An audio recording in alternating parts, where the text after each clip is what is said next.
Hey folks, Dusty here. Welcome to Mojave World headquarters. We have a very special guest today, a dear old friend of mine and great Mojave friend, Mr. Ryan Hewitt.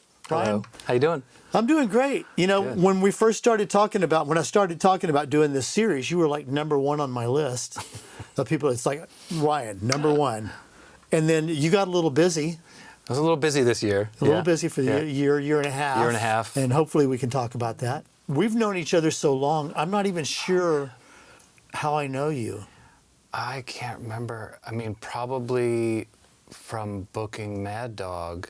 I know you worked at Mad Dog Burbank. Did you Yeah. work at Mad Dog in Venice? No, that was before I was in LA. Oh, okay. Yeah. No, I think the first That was thing I booked. 95. Yeah, I got here in 2001, and I think the first thing I did at Mad Dog was probably that first John Frusciante solo record. Right, and I Right. want to talk more about Frusciante. Yeah. Yeah, there's a lot to talk about. But I feel like maybe there was something even earlier than that. But it's like you get to this age and you can't remember things anymore. Yeah, well, I think we probably crossed paths just in the scene. No doubt. Before you ever came to Mad Dog, because when you came to Mad Dog, I already knew who you were. Oh, okay. It was like, yeah, Ryan Hewitt's coming in. Great. Yeah, yeah. Honestly, I can't remember. It was long enough ago that it's like many records ago. Right. So Well, sort of lose track. I'm reading your dad's, but I want to talk about your dad a little bit. Your dad is a famous Hall of Fame engineer, David Hewitt. And before I ever met you, I got to mix a couple of shows that he recorded. Oh, no kidding. Yeah. Which shows? One was the Neville Brothers. It was the Cinemax sessions. Uh-huh, They I were remember both for those. Cinemax. Yeah. One was the Neville Brothers, and the other was Herbie Hancock. Uh-huh. And I got to mix those. And those were, I didn't get to meet your dad at the time. The tapes just showed up. Right. But those were basically push the faders up, and it's just like, wow, that sounds great. Just get a balance and Yeah. print it. Good to Yeah. go. I mean, it was so well recorded. So nice that I never forget that. Yeah, that's what he does. Yeah, man. And so I'm reading his book now, which is just, I'm about halfway through it, and it's just fascinating. I mean, it's that I mean, I haven't even gotten through the whole book, but I've lived the whole thing, so Right. I know all the stories and yeah, I mean, he had quite a career, Well, I wanted to ask you how growing up around that influenced you and how you work today. I mean, I started working for my dad on the road when I was like 12 or 13, I think. Yeah, Right. summer after 7th grade. It's Hewitt Recording Services, right? Yeah. Well, it was remote recording services back then. Services, And he right. came up at Record Plant in New York. Right. Right. And ran their remote division there, and starting in like 1972, I think. But I went on the road with him. When I was 13, and I was the gopher, I was the runner, I was the pulling cables, cleaning fuel tanks, and Right. and that kind of thing, but I got used to long hours from age 13. Like we'd get up at 6 a.m, go to the gig, park the truck, unpack everything, set it up, do the show, pack it up, and roll out. At those are like 2 long a.m. days. So so it's like a 20-hour day as Right. a 13-year-old, and people complain about long hours and stuff like that. I was like, oh, come on, Right. So I've been doing it for a long time. And the things I learned most from my dad was being prepared, Right. and never fucking up. Right. I think there's Yeah, 'cause really you get one shot. You get one shot, Right. to get a live recording like that. And so his preparation was like weeks in advance. In many cases, especially for like big shows. He did the Grammy Awards, the Academy Awards, Farm Aid, Live Aid, Right. big multi-band, multi-stage, live broadcast, like sink or swim kind of gigs, and so he was just always ready, backup. Everything had a backup to it. There was Right. there was always an extra vocal mic, extra tracks for things that would come up, out of nowhere. And, he just taught me how to be prepared and follow through with the gig, Right. Well, God, what a great training. What a great experience. It was pretty awesome. The book, what's the book called? I'm sorry. It's called On the Road. On the Road. It's really good. If you're a recording geek, and anybody watching this is probably a recording geek, it's a really fascinating book. I mean, he recorded everybody. It just goes on and on. Yeah, it's pretty fun. Like, I started doing a little bit of social media posting to get things started for the book, and I wanted to find an artist from every single letter. I mean, it's not that hard, 26 Right. letters, but I mean, like, literally, oh yeah, Aerosmith, Aretha Franklin. What do we pick for A? You know, Right. and then so on down the line. And you know, I just had a couple issues with weird letters I like was going to say, who was your Q? Q. Quincy Jones, Queen. probably. Oh, Queen. Queen. Right. Yeah. O I had a problem with, but who did I put in? Oh crap. Well, Ozzy Osbourne. Right. So there was that. Double O. Yeah, double O, exactly, exactly. Iggy Pop for I. I mean, like, yeah, it was an incredible list, you know, that's great. to go through all the stuff that he's had his hands on and his ears in, you know. Right. Yeah.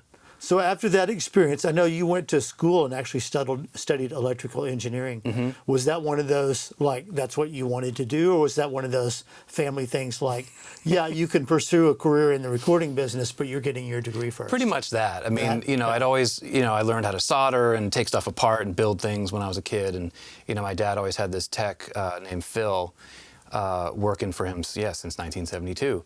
And he taught me how to fix stuff and get inside things. And, you know, I always had a keen interest in that. And, you know, I didn't, you know, working for Dad was all great. And it was just, when you're young, you take that stuff for granted, you know. Right. And so, you know, my dad was like, well, what do you want to do with your life? I'm like, well, I want to do this. And he's like, well, you need to go get an education. He's like, I'll teach you all this stuff in a week. You know, you already know a lot of it, but you learn this by doing. You know, sorry to all the recording schools out there. But you learn what we do by doing and by Right. being in the chair, being around people who you admire and listening to how they're doing it. And so my dad was like, figure out what you want to do, go to college. He's Right. like, I didn't go to college, you get to, so go do it. Right. You know, I was like, well, how about electrical engineering? He's like, great, all right, cool, let's go.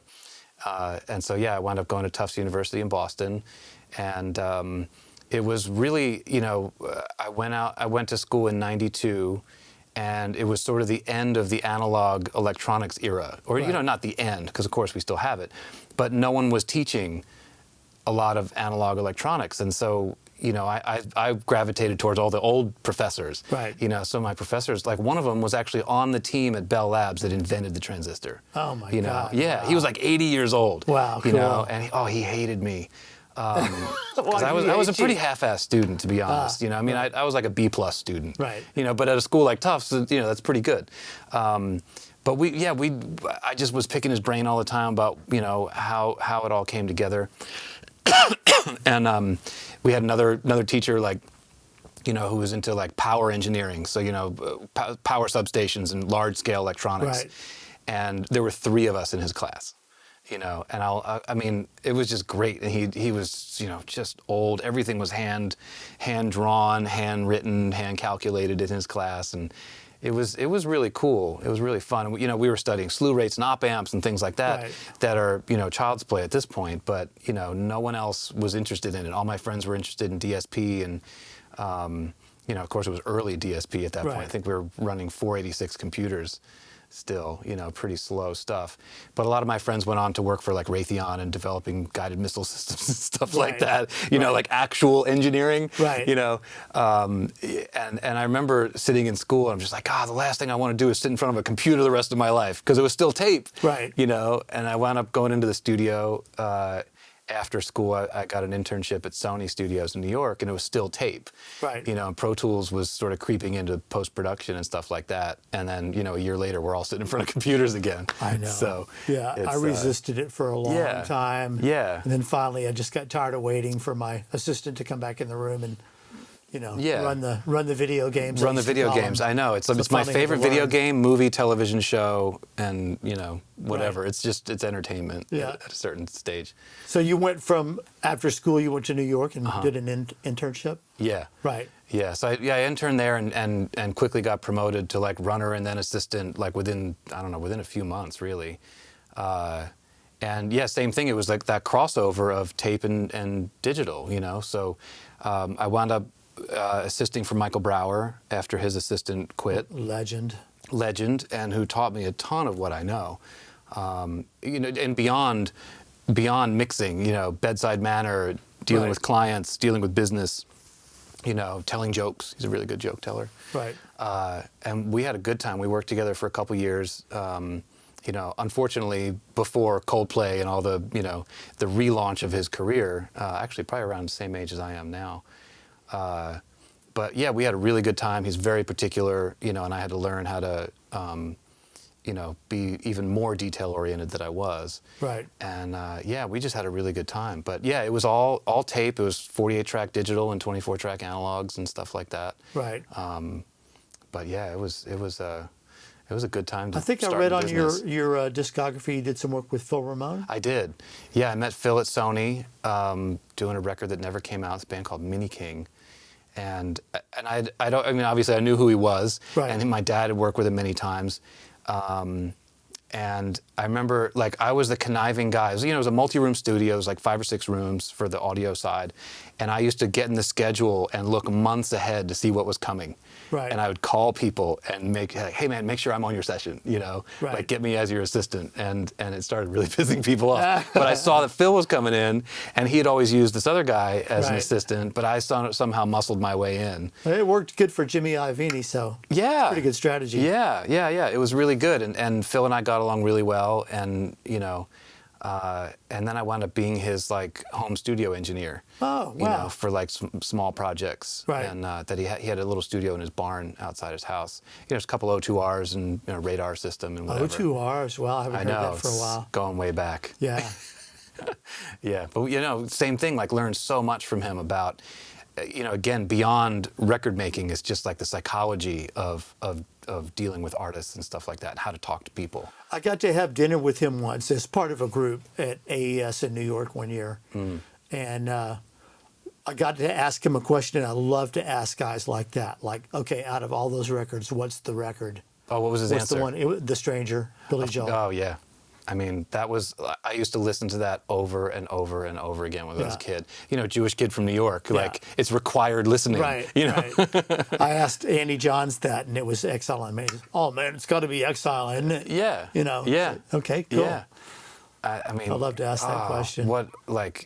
And to people like that who have worked on so many legendary records. Right, like, well, you could pick one of 100 and they would all be legendary. Yeah, exactly. That's what I'm saying. Is there's so much to choose from. Right. There's so much to choose from in their career path. So that got you to L.A.?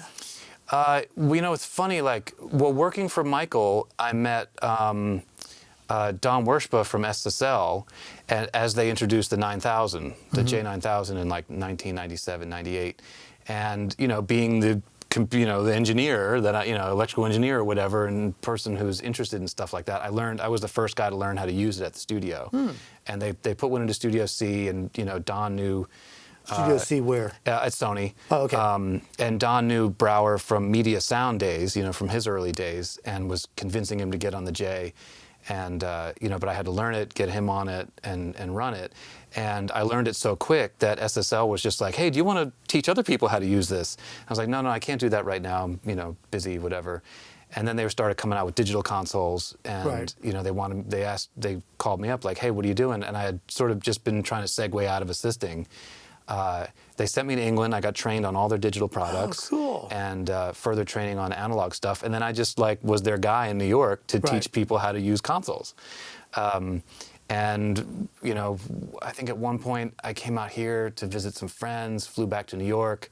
And as I land, there was a voicemail like, hey, we need you in LA. Our guy there just quit. Right. And I was like, okay, I can go back out in 2 days. Flew out to LA and, met all the guys there. And they offered me the job. And I was just like, I had just literally, weeks before, just decided like, I'm done with New York. This is, I discovered Big Sur, California, and my mother was living in Monterey at the time, and just having a really good time, with a more, being in nature again and stuff like that. And I remember walking down Broadway, like literally smoking a joint in the middle of the afternoon on a day off. Like, I'm sick of this place, man. I'm out of here. Time to move on. And then I got a phone call from SSL, and they moved me out here. Right. So it was pretty amazing. And then when did you work? What studio did you work at once you got here? Well, I wound up working for SSL. Like, it was the only job I've ever had where I had to go to an office, and I had insurance, I had benefits, and all that stuff. It was amazing. I'd never experienced anything like that before in my life. And then, I was in charge of, again, teaching people how to use consoles, doing software updates, things like that. And we wound up putting one at Cello. Right. And Cello was right down the street from the office, so whenever I didn't have anything to do, I'd go over and visit Candace and Gary. Right. And just started hanging out there and shooting the breeze and whatever. Ran into Jim Scott. Right. And I had met Jim in New York. We recorded a thing on the truck that he wound up mixing at Sony, so I had all these sort of overlapping things in my life. It was it's just mind-blowing how it all works. But I ran into Jim, and he's like, what are you doing? Oh, working for SSL. You should come back to work at the studio. And I was there a week later, run into Jim again. He's like, hey, you want to come work for me? My assistant just quit, and I'm doing the Chili Peppers next week. I'm like, wow. Oh, of course I do. And I literally walked back to the office and quit. Oh, God. Well, that's how it happens, That's right? how it happens. Yep. Just say yes. That's what I tell. That's a theme of these conversations. Yeah. It comes up again and Yeah. again. You just say yes and figure it out. You just say yes. And, and just going back to the Brower thing, like when Brower's assistant quit, like he went through every assistant in the building. I was the low man on the totem pole. Right. And no one wanted to work for him because he was a hard ass, He was a tough guy to work for. He's very demanding. And, finally it was my turn. Like, all right, you're going to work for Brower. I was like, oh, damn it. But I just loved it. Let's talk about John a little bit. Sure. Because you brought John into Mad Dog, and John would also, there's the Mars Volta was recording a lot at Mad Dog. Yeah. And John would come in and play on their stuff a lot. He was around. And with the Mars Volta, I love the Mars Volta, but as a studio owner, I would try to pop my head in and say hello. How's it going? And when the Mars Volta were in there, I would open the door, and it would just be like this barrage of feedback and loops and noise. And I would just kind of open the door and shake my head. It's shut. Nah, I'll see him later. Well, see, that's why you know you're too old, when it's too loud. right. Yeah, guilty. Yeah. But I remember John being in there, and then you did some of John's stuff. And John's stuff, that guy's a creative man. His voice and his, his vision and, Yeah. because I love the Chili Peppers, but the Chili Peppers are this, but John is kind of like. It's just one aspect of his musicality. Right. Right. And we did that solo record. It was called Shadows Collide with People. And and then a few years later, he called me up and said, hey, we're going to go do a Chili Peppers record next year, but I have all these songs I want to get down. So I want to do 6 records in 6 months. Right. I'm like, I remember okay. that. He's like, you want to do it? I'm like, yeah, great. Right. And so, we did the first one. We cut the first one at Mad Dog, The Will to Death. And the MO was like 16-track analog, Monday through Friday record, Saturday mix, no computers, no automation, no nothing. Right. Straight ahead 60 style recording.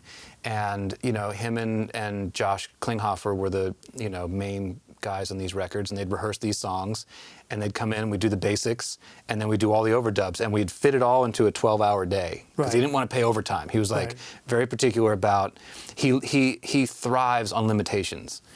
So whether it's time or having to erase something or not having another track, Right. whatever the limitation is, he's into sort of having a like a container to put things in. Right. You know what I mean? Yeah, I can dig that. I think that's great. Yeah. And it's fascinating. I have a theory about it. Like, I think that I figured this out, or I came to this realization the other day, is like people with unlimited creativity need limited facilities.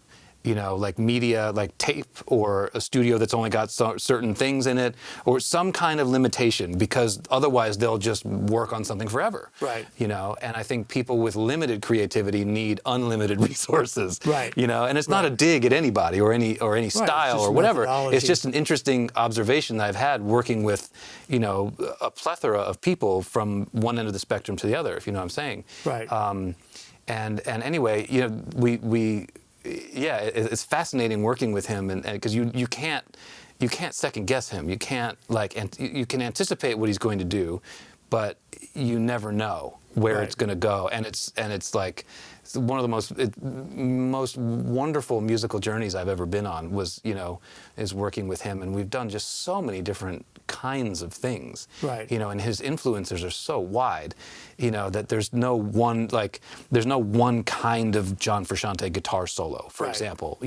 He'll play a very melodic blues thing, then he'll play this just noise feedback thing like Mars Volta vibes, Right. and then he'll play, the best Eddie Van Halen solo you've ever heard in your life. Right. Complete with pinched harmonics and dive bombs and whatever else you want him to do. Right. You Right. know. And he sings beautifully. And he He's got this sings, gorgeous oh my voice. God. I mean, and that's another thing is like, you know, at a certain point, he wasn't a great singer. And, you know, people were auto-tuning him to death. And he was just like, fuck that, I don't want to be auto-tuned anymore. So he became a better singer, you know, way long into his career. He just decided, like, I don't want that anymore. I'm going to be a great singer. Right. And he learned and is just a monster. That's you know? cool. You know, one of my funniest memories of John working at Mad Dog was he got on a diet. I guess it was like a keto diet, but maybe before they called it that. But he had a George Foreman grill. Oh, yeah. And I would walk in Yeah. and there'd be like a steak sitting there. And, you know, normally it'd be like, no, you can't cook in here. You take that out, you know, there's a table outside. Yeah. But it was like, you know, it's John. Just, yeah. You just deal with it. It's cool. And, It's you know, fine. can I tell you that, like, working with him, again, like, you just never know what's going to happen. Right. And, you know, we did one of his solo records at his house. We did Curtains at his house on an 8-track. He bought my Studer, remember? But yeah, he had one of your, he had a Studer 24 track from you, but this record was an 8-track Ampex 440. And, you know, I had built him a studio at home. This was the first thing we did at his house, I think. And, you know, we'd get to dinner time. He's like, oh, fish or steak? And I'm like, steak. And it's like, John Frusciante's cooking me dinner, Right. you know? On his George Foreman On his grill. George Foreman grill in, Right. in his kitchen, you know? And he's just like, you like broccoli? I'm like, I love broccoli. He's steaming broccoli, and we sit down with a bottle of wine, and we have Right. dinner, just he and I, because, you Right. know, you don't need an Oh, how assistant with an great. 8-track. And it's just fun, like having that kind of camaraderie with someone. Right. Yeah, I mean, I've certainly worked, I've done more records with him than anybody else that I've worked. I've done 10 records with him now. And we've spent more hours in the studio together than I've spent with anybody else. Oh, that's great. And it's just, you know, it's almost telepathic sometimes. Like, Right. I can tell, I mean, you know, when we were doing this new record, the new Chili Peppers record at Shangri-La, you know, he'd be in the live room on the other side of 2 pieces of glass, 30 feet away, and I'll like grimace at something, and he'll be like, what? I see you in there. I see, what, you're not happy about something. I'm like, yeah, I'm not really happy with my sound. It's like, well, let's get it better, you know? Right. Or like, you know, the end of that, like, okay, cool, let's do it again, you know? Right. Not afraid. Like, Right. say what you mean what you say. Well, since you brought it up, tell us about this new Chili Peppers record. Because it's been going, what, a year and a half? Yeah, we And spent... early on, we couldn't talk about it. So it was kind of under well, wraps. now it's out. The record's out. Unlimited Love is out. And yeah, we spent 9 months recording. At Shangri-La, right? At Shangri-La, at Rick Rubin's place. Rick's producing, of course. And yeah, we did all the basics up there. Right. Because they still record, you know, like a proper band. You That's know, great. You know, That's great. all the guys in the room, and they rehearse the song, they write them together, they rehearse them together, they play them together. Everything on tape, all analog. You know, for me at this advanced stage of my career, and I don't do that much recording anymore, that's really the only thing that interests me. Like, I have no desire to make a record the factory way. You Yeah. know, I did it for years and it was Sure. great and loved it, but I just, at this stage, unless it's capturing that magic in a room, that's what interests me. Yeah, it's interesting because, you know, I do all kinds of music, you know. Right. I mean, I live in Nashville. I do country music. I do singer-songwriter things. I do Americana, jazz, you know, big band, you know, and rock. And it's like, I guess the common through line is the majority of it is performance. Right. You know, but I'm not afraid to loop stuff. I'm not afraid to cut stuff up and tune things you and do do what whatever needs you to be do. done. You do whatever you got to do Whatever for it takes to that get you there. record. Right. You know, but like you know, one of my pet peeves is people applying standard tools to things that don't need it necessarily. You know, I mean, yeah, it could be cool, but like, you know, putting a vocal through autotune because it's what you always do. It's like, do you really need it? Right. You know. Anyway, that's Yeah, a little no, that's a big sidebar deal. conversation. Well, I used to, me and Peter Dell, when Uh-huh. he was on staff at Capitol, and Pete has perfect pitch. So we spent, you know, this was back when budgets were really big. Sure. And you had unlimited time.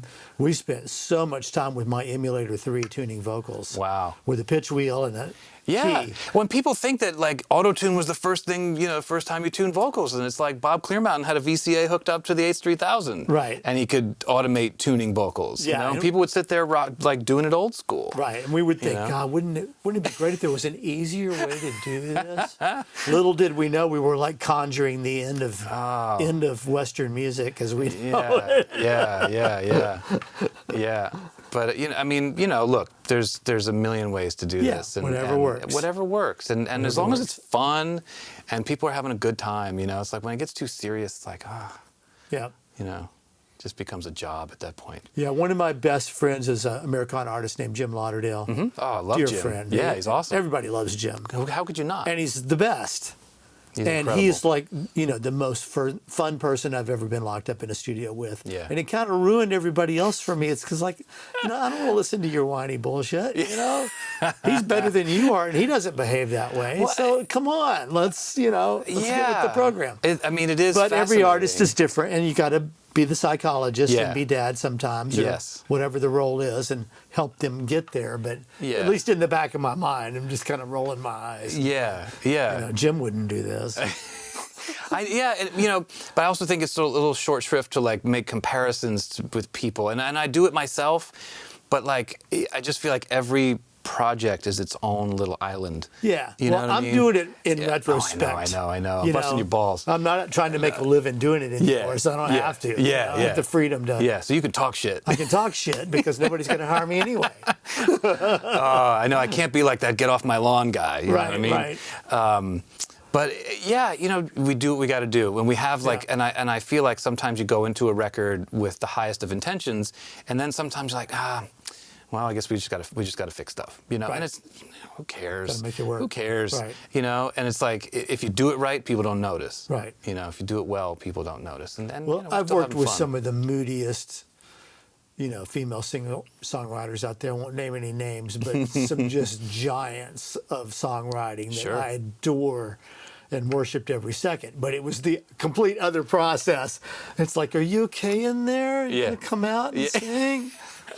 Can I get you anything? Oh, yeah. Did you eat? It is like so much of it is psychology. So much of making records is psychology, and encouraging people in the right way, and holding their hand when they need it, but also just like, it's also powerful to go tell them to fuck themselves once in a while. So, yeah. depending on what it is. I worked with this guy, the big beardy guy, who got all upset that I said that I criticized him, and he's like stormed out of the studio, and I was like, really?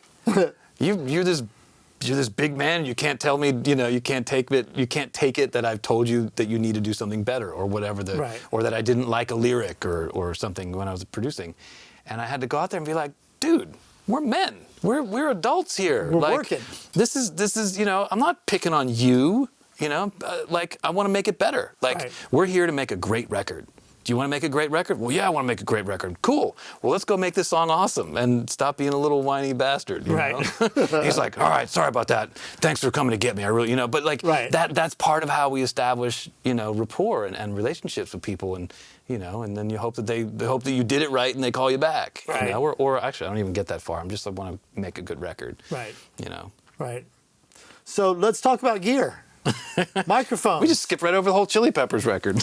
Well, okay. No, we can talk about that for hours. I know. Please, dish. I know. What can you share with us? Oh, well, I guess I already talked all about it. We just did it old school, and we just did whatever we wanted. Right. We did whatever we wanted, and That's I guess freedom. The They're proof, at a place where they're free to Yeah. do whatever the fuck they want to do. yeah. And it's great to see artists at that level. It's really fun, and working with Rick again after a while was really fun, and people dig on Rick for like not being there and whatever, and him not being there is actually a sign of like I trust you guys to Right. make a great record. Right. And I'll check in when you're ready for me. Right. He doesn't need to be there like overseeing every little guitar overdub. It's just, Right, that's not his vibe. I see him. I mean, I've never worked with him. I've never met him, but I've seen him, with McCartney and Mm-hmm. talking with the Strokes. And I love the Strokes record. That's Sue's favorite band is the Strokes. Oh, cool. So she just loves the new Abnormal and Rick Rubin. Yeah. But he just seems like he's the ultimate fan.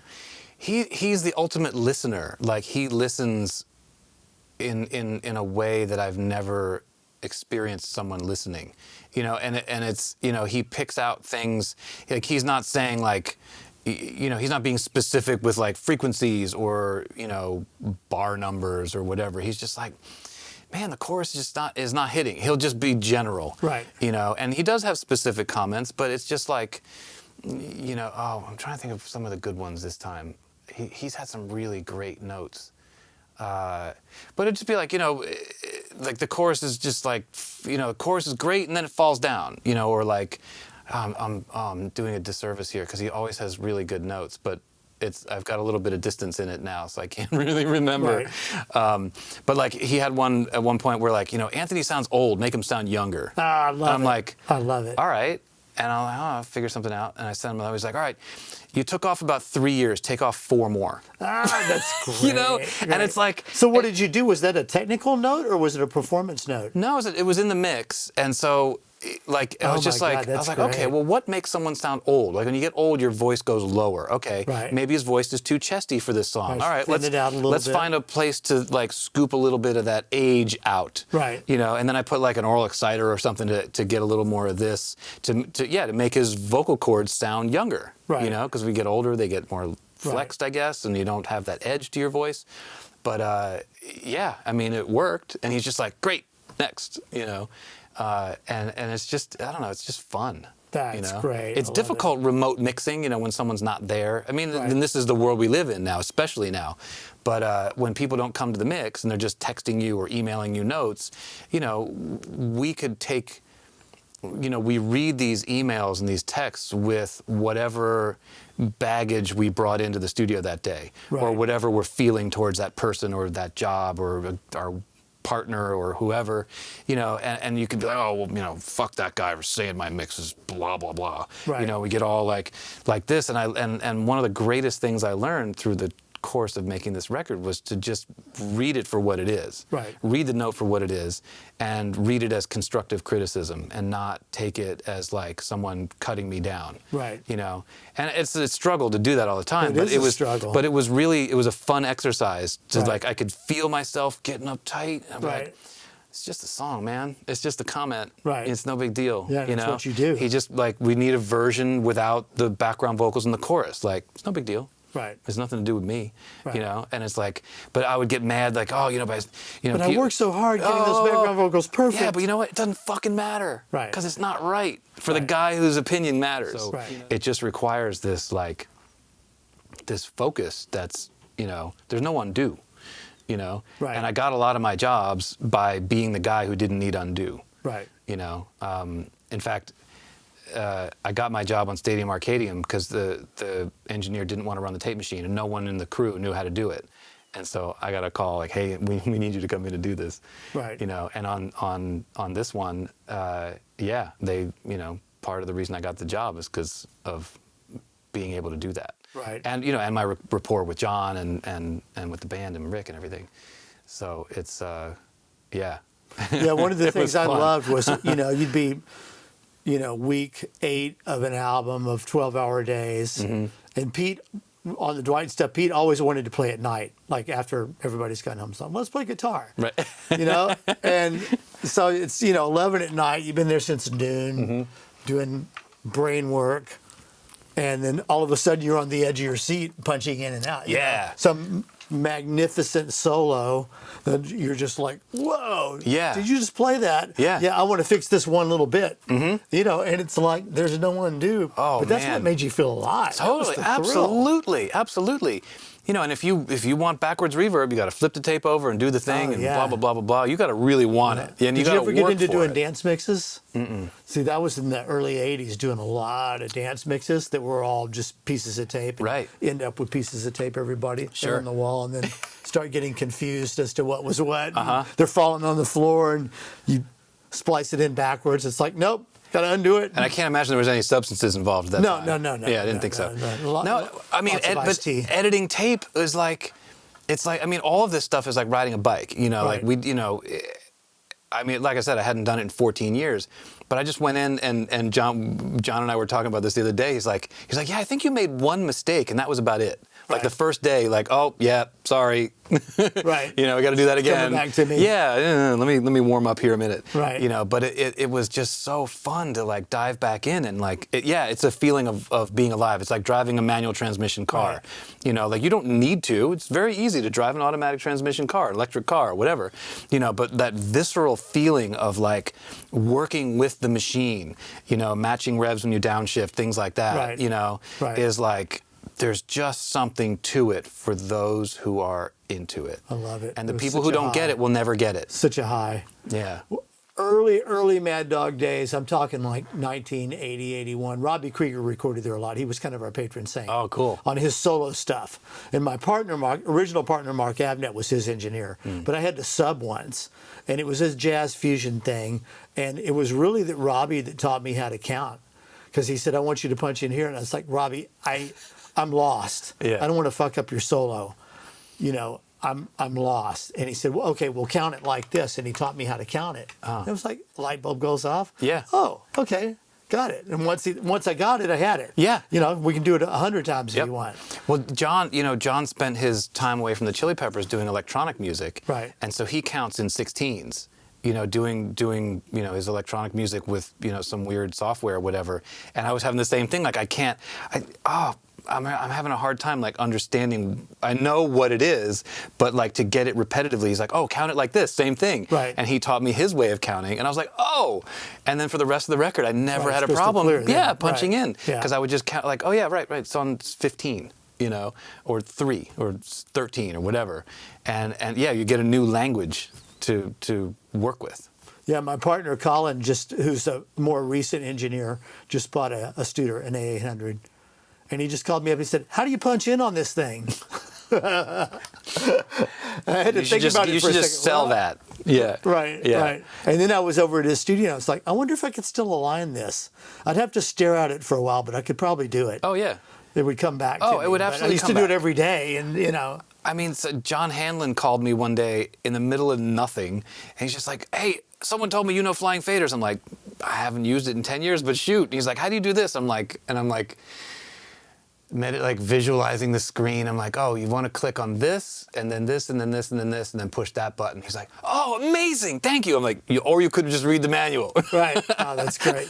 Yeah, I remember you were working at Sonic Ranch. Yeah. On my old 8088. Yeah. Oh, that console's special. Yeah, that was a special console's console. special. I'm Yeah. happy that it's in a good home. Yeah. Yeah. I feel like Tony's a good guy to have. Yeah. That. That was. That may have been the last time I mixed on a console. It was a while ago. That was 2014. But you texted me and said, yeah, it still sounds great. Oh man, that console's great. That was a sweet console. That was one of those consoles where no matter what you did, it sounded good. Yeah. You know, add some mids, it sounds Oh. good. Take away some mids, it sounds good. I mean, like that's the kind of console that if you can't make it sound good, you just go home. Yeah, yeah. It's like Studio 2 at East West. Right. If you can't get drums to sound good in there in like 10 minutes, just go home. Right. Right. So, Small World thing, my son is about to graduate from Loyola in marketing and already has a part-time job that's going to be a full-time job with a new startup.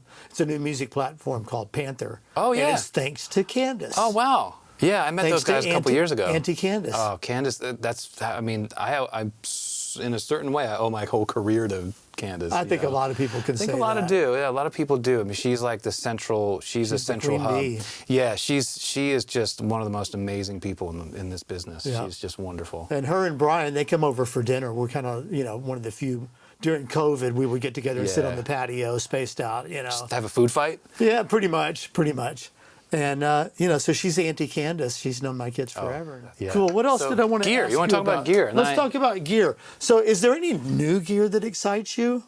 I mean, other than maybe like the latest release of something, but is there anything new? Well, I mean, I love my MA37. We can talk about that. You know, Which is new, but it's old. it's new. Well, For those of you that don't know, it's David Royer's take on the classic Sony C37A, which is kind of a secret weapon mic that people that know the C37... don't talk about it. It's Well, secret. they're not around anymore. It's secret. Well, they can buy the MA37. They can buy that. Yes. That yeah. they can buy. Yeah. Yeah, I mean, I've had one of my dad's C38s for a long time, and I've always liked C37s, but there's, they're very, very expensive and hard to find good ones.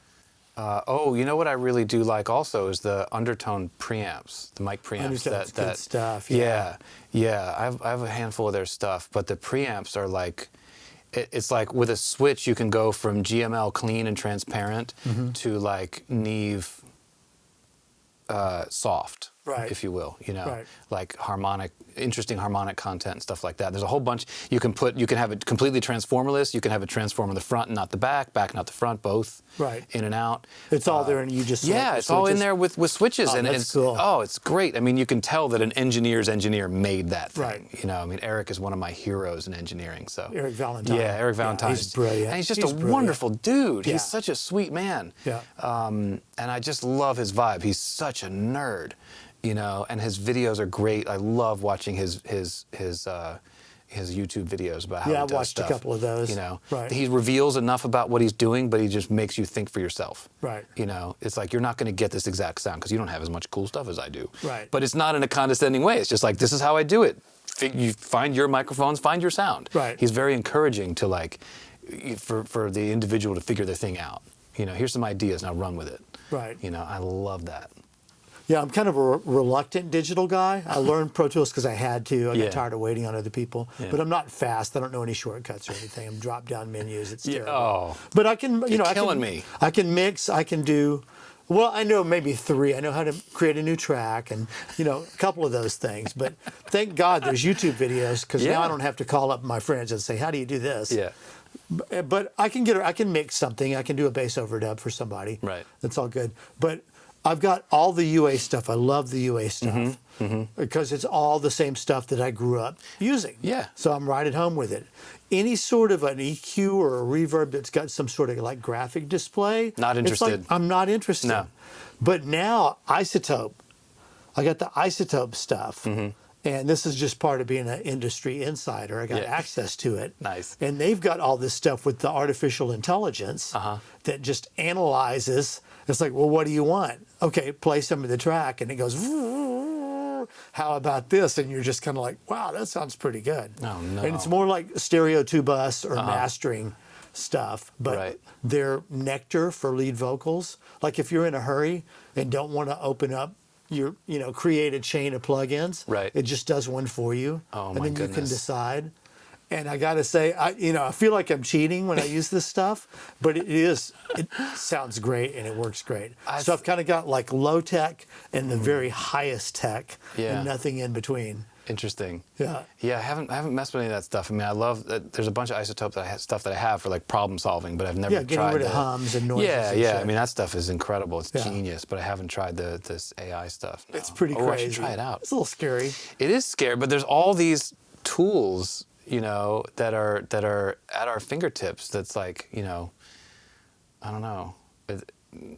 Yeah, I just have to play with it a little bit more. I don't know. Yeah. But I mean, having emulations of all this stuff is like, it's fascinating. Oh, it's great. I mean, like, I need to get rid of plugins. I have way too many I got too choices. many, too. It's like Okay. options paralysis, man. Yeah. Well, I've got some that I don't even know I have. Oh, yeah. So Yeah. they don't really haunt me because I don't even remember. Yeah, that but I going have through the them. menu of like, what EQ do I want? I've got like 300 EQs. Right. Like, I just use SSL.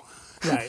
That's pretty much all I use. Right. And then a couple other things, But I just mixed an entire album on using mostly SSL desk EQs. Right. Because you were on a real desk. Yeah, we mixed on an SSL 4K, and it sounded fucking great. Right. I had a handful. I mean, I had a bunch of 1176s and a Fairchild and 124s and some other things, but like nothing unusual. Right. I didn't need anything weird to make a record sound great. Right. And so and I'm guilty of this myself. I'll put a whole bunch of EQs on and take all these little notches out and all this crap, and it's like it doesn't sound better. Right. It doesn't sound better. Like I recorded this stuff very analog, Right. and we mixed it very analog, and people seem to love it. I get a lot of nice notes about how good it sounds. So I'm gonna be doing a lot less work Right. going forward. Yeah. Well, that's that's wisdom. That's maturing. Yeah, I think know? it's less is more. I mean, you can do all that, but does it sound better? I'm maybe mixing a record coming up soon, and I haven't been mixing for a while because my studio's in my living room, and when the kids were growing up, Yeah. it was just too disruptive to be. It's like, how many more times are you going to play that song? Oh, It's like, I'm just working on the hi-hat, leave me alone, you know? And then plus you're not really present with the family anyway. And I don't have a dedicated space Well, for now it. you have this. Well, now I have this. Well, Yeah. also the kids are leaving, so. True. You know. Well, now your wife will yell at you instead. Well, the house is big enough. She can you know, and I always get her to sign off on a project before I take it. oh, that's You know, that's make smart. sure she's in. She That's signed smart. on to Yeah. it, or else I don't do it. Yeah. Okay, so the reason why they want me is they want it to sound like the early Dwight stuff. And when I did the early Dwight stuff, I didn't know anything about parallel compression or all these other like things that I've learned that I feel like Oh, wow. I have to do now. Right. It was just like push up the individual tracks. Yeah. And, you know, it was at Capitol, so there was chambers and plate Yeah. and tape echo, and that's it. You know, So you're gonna go back to basics. Some Fairchild, some Pultecs, Yeah. some 1176s. We should go down to Sonic Ranch and mix it on your old desk. I wish I could. Wouldn't that be cool? Oh, I would love to do that. This project is not that project. Not conducive to that. Yeah. Yeah. But it's like, keep it simple. Yeah. I got to get back in that headspace Yeah. of what I knew then Yeah. and forget, you know, the 100,000 hours of mixing videos I've watched since then that I'm dying to try those techniques. Yeah, yeah. Well, we could sit and talk all day, but Oh, I've probably we could be wasted here all enough week. of your time. Or these people's times. Yeah. Thanks for tuning in. And check out this new Chili Peppers record. It sounds pretty fun. amazing, and it's a masterpiece. So you can hear what we're talking about. Thanks, Dusty. Ryan, That love was you, bro. fun. Yeah, love you too, man. Thank you. You bet. See you down Thanks the for having road. me, for sure. Adios, amigos. See you next time.